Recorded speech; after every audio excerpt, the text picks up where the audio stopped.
Shalom, friends. Rabbi Bradley Shavit Artson here from the Ziegler School of Rabbinic Studies, American Jewish University. This week in Parshat Miketz, we find the culminating conflict between Pharaoh and Joseph, as Joseph is plucked out of his prison cell because he has a remarkable ability to discern dreams.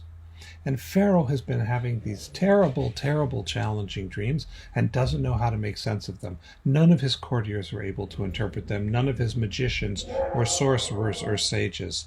So how do we make sense out of this? And they remember there's this guy in prison, and he knows how to tell dreams. So let's look at what happens. Joseph tells Pharaoh what the dreams mean. These two dreams you have, they're actually one dream. And they actually have one recurrent meaning, and you need to prepare for this ongoing series. There's going to be 7 years of plenty and 7 years of famine, and if you prepare during the times of plenty, then you'll be able to have your people survive during the famine. And when that happens, Pharaoh says that we need to find someone who can do this. We need an ish navon v'hacham, a man who is wise and discerning.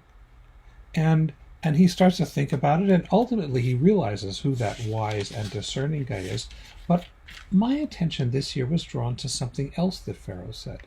He turns to his courtiers and he asks, how are we going to find someone like this? Samuhanimtsa ke'ish asher ruach Elohim bo. Is it possible that we're going to find someone like this, a person who is filled with God's Spirit?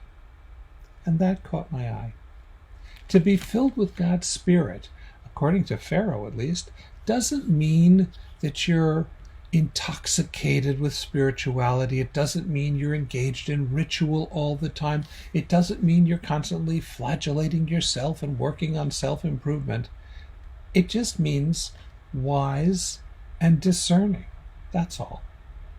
And if you are able to practice wisdom, if you're able to make good decisions when life brings you choices, if you're able to discern, to separate out the good possibilities and the bad, the ones that allow you and others to thrive and the ones that will come back to bite you later, well, that, it turns out, is what it means to be filled with the Spirit of God.